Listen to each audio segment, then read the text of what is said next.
Untuk acara selanjutnya, pembacaan ayat suci Al-Quran yang untuk hal ini akan disampaikan oleh Ustadz Ali Wafa. Kepadanya disilahkan. A'udzu billahi minasy syaithanir rajim. Bismillahirrahmanirrahim. Subhanalladzi أسرى بعبده ليلا من المسجد الحرام. Alhamdulillahirabbil alamin. Wassalatu wassalamu ala asrofil anbiya wal mursalin Muhammadin wa ala alihi wa sahbihi ajmain. Haji Apidigani selaku pemateri pada peringatan Hari Besar Islam, menjunjung dan memperingati Hari Besar 1 Muharram ini dengan penuh sukacita. Kemudian kita juga harus menatap ke depan dengan penuh optimisme. Jadi jangan hanya kita memperingati hari besar Masehi saja yang dibuat meriah. Seperti yang telah beliau sampaikan, bahwasanya kita harus menyambut bulan Muharram ini dengan penuh sukacita, yang tentunya juga meningkatkan ibadah kita dan senantiasa mengharapkan ridha Allah. Sebelum materi dimulai, akan saya sampaikan aturan yang harus diikuti oleh seluruh peserta. Baiklah, untuk selanjutnya materi akan segera dimulai. Jadi beliau adalah Bapak atau kita sering disebut dengan Ustadz Haji Abdul Ghani, Sarjana Pendidikan. Pernah juga mengajar di SMA Muhammadiyah 1 Sumeneb di sini, yaitu pada tahun 1994 sampai 1998. SMPN 1 Sumeneb dari 2019 sampai sekarang. A'udzubillahi minasyaitonirrajim. Qalu subhanaka la ilma lana illa ma 'allamtana innaka antal alimul hakim. Alhamdulillah, tema yang akan kita bahas saat ini yaitu masalah hijrah di saat pandemi. Mari kita lihat, saya ada siapkan materi. Perlu diketahui bahwa hijrah ini merupakan aktivitas. Jadi hijrah ini merupakan aktivitas yang berasal dari bahasa Arab, di mana artinya adalah pindah. Ya. Berarti meninggalkan, menjauhkan diri dari sesuatu dan berpindah tempat. Dalam ilmu astronomi, ya, yang sudah saya bahas tadi, benda-benda langit selalu mengalami hijrah, terjadi perpindahan peredaran. Bisa bentuknya revolusi. Kalau bumi kita itu perputaran bumi mengelilingi matahari yang rutenya itu ditempuh dalam waktu 1 tahun. Kemudian dalam geografi ada disebut dengan migrasi, perpindahan atau mobilitas penduduk. Kita perhatikan ada namanya transmigrasi, ada urbanisasi, terus bergerak manusia. Dari situ kemudian muncul, dibuatlah jalan, dibuatlah alat transportasi untuk memenuhi konsep hijrah ini yang menjadi kebutuhan dari manusia. Kemudian dalam konteks sirah nabawiyah, hijrah itu merupakan aktivitas Rasulullah berpindah dari kota Mekah ke kota Madinah, tentunya dengan tujuan mempertahankan dan menegakkan risalah Allah berupa akidah dan syariah Islamiyah. Para dewan guru dan anak sekalian yang saya cintai, kalau kita perhatikan penanggalan di negeri kita ini banyak sekali. Ya. Misalnya kalender Masehi ini sudah menjadi kebutuhan sehari-hari, walaupun sejarahnya Masehi ini masuk ke tempat kita melalui penjajahan. Masehi ini jumlah dalam setahun itu 365 sampai 366 hari dalam setahun.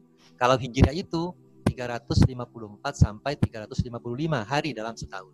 Ada perbedaan hari sekitar 11 hari rata-rata per tahun. Ini adalah dalil perintah agar kita berhijrah. Allah berfirman, "A'udzubillahi minasyaitonirrajim.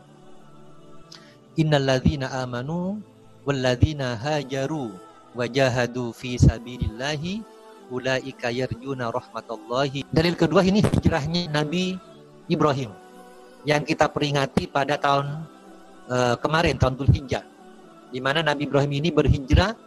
Beliau membawa keluarganya ya, ke sebuah lembah yang tidak ada tanaman-tanamannya, dekat dengan Baitullah, rumah Allah, dengan harapan agar mereka mendirikan sholat. Kemudian harapan juga supaya manusia itu cenderung kepada mereka. Kita lanjutkan sekarang macam-macam hijrah. Yang pertama hijrah makaniyah. Makan ini tempat ya, hijrah pindah tempat. Ini dicontohkan oleh Nabi Ibrahim. Nabi Musa juga hijrah dari Mesir ke Palestina. Ini hijrah pindah tempat. Ini bersifat jasmani. Tetapi kalau para nabi itu bukan hanya jasmani, tapi juga ruhaninya. Maka orang yang hijrah makani juga kadang-kadang mengandung hijrah yang kedua, hijrah maknawiyah, hijrah ruhaniyah, hijrah pola pikir, hijrah gaya hidup, hijrah budaya, hijrah karakter, hijrah tingkah laku. Ini hakikat hijrah yang mungkin bisa kita lakukan sekarang. Yang baik. Ini bentuk hijrah kita. Jadi hijrah keyakinan, pemikiran, penampilan fisik, dan juga tingkah laku.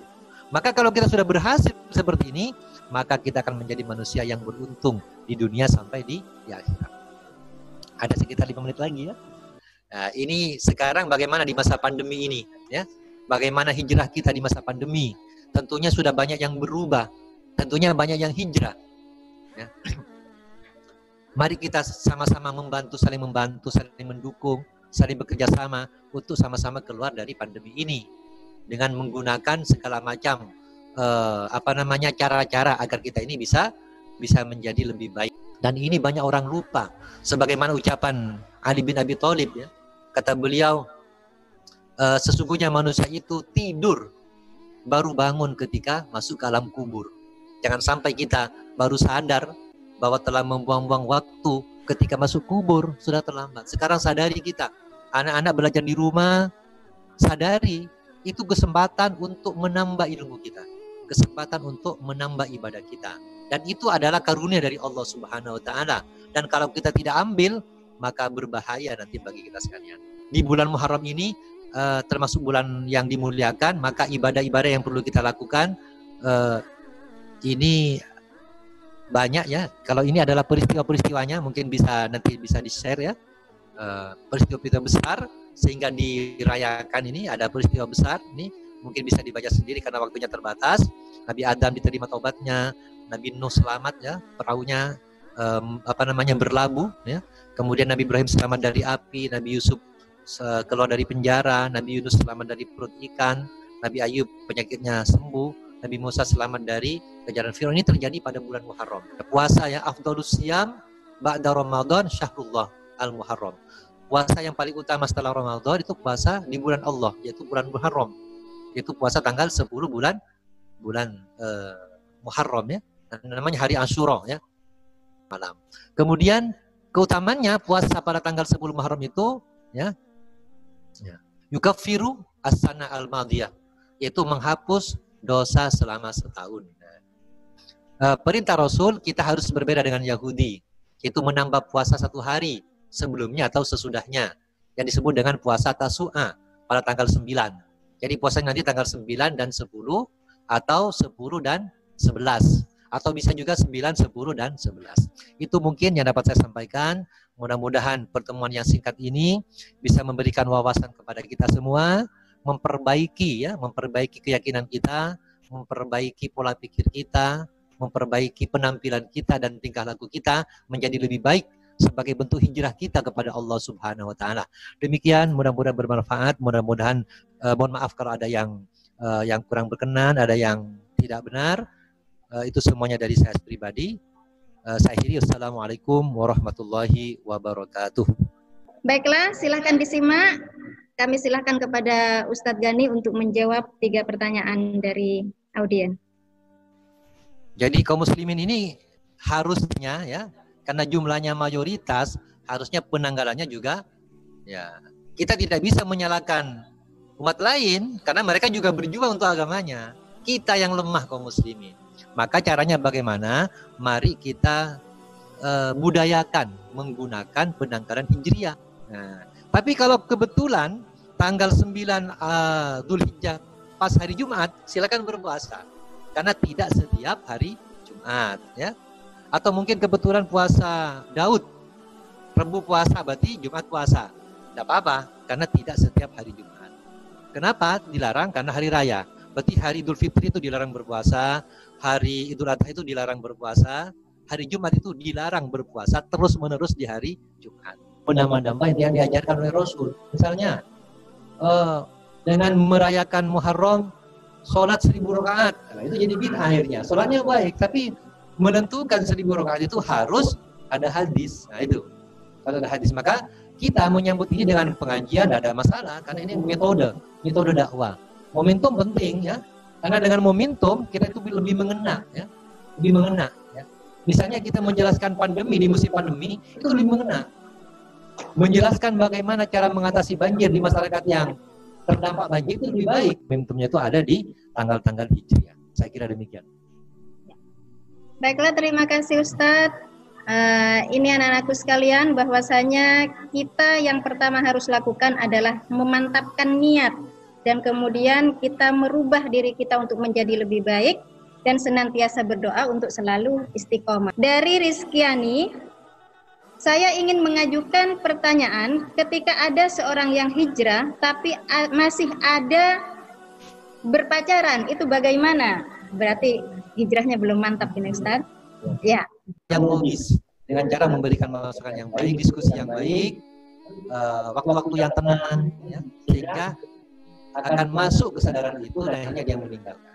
Kalau saya menangani masalah ini kepada murid saya, pernah saya lakukan, saya sampaikan begini kepada anak, kamu ini pacaran begini, dan kamu seandainya jadi jodoh, kamu telah mendahului jodohmu dengan perbuatan yang buruk. Seandainya tidak jadi jodoh, kamu telah bersusah-susah, berlelah-lelah dan berbuat dosa. Maka caranya bagaimana? Lepaskan sekarang, sampaikan kepada pacarmu itu, kalau kita jodoh pasti akan bertemu. Kalau tidak jodoh, sudah lepas. Kalau jodoh pun pasti bertemu walaupun sekarang lepas pacarannya. Karena jodoh itu bukan urusan manusia, jodoh itu urusan Allah. Yang terakhir dari Torik, apa perbedaan atau persamaan keyakinan dengan kepercayaan? Apakah ada bedanya? Mungkin dalam ilmu bahasa ada perbedaan. Tapi karena saya bukan ahli bahasa, secara umum dapat dikatakan sama. Sama dengan begini, melihat ya. Melihat itu kan banyak macamnya. Ada memandang, ada mengerling, ada melirik, ada menatap. Itu kan melihat semua. Tapi mungkin berbeda sudut pandangnya. Alhamdulillahirrabbilalamin, acara demi acara sudah terselesaikan. Dan mungkin bisa Ibu simpulkan dari materi pertemuan kali ini, yaitu yang dimaksudkan dengan hijrah dalam pandemi itu artinya kita memperbaiki diri, hijrah, melangkah menuju yang lebih baik, bukan hanya karena tempat kita pindah, tetapi pikiran kita, keyakinan kita, penampilan fisik kita, khususnya juga tingkah laku dan akhlak kita untuk berubah menjadi lebih baik. Dan kemudian menjadikan pandemi ini adalah sebagai anugerah bagi Allah untuk merubah diri kita yang tentunya dari yang sebelumnya kurang baik menuju yang lebih baik lagi. Mungkin itu saja yang dapat kami sampaikan, dan langsung kita tutup dengan doa kafaratul majlis. Subhanakallahumma bihamdika asyhadu an la ilaha illa anta astaghfiruka wa atubu ilaik. Billahi taufiq wal hidayah wal ridha wal inayah. Wassalamu alaikum warahmatullahi wabarakatuh.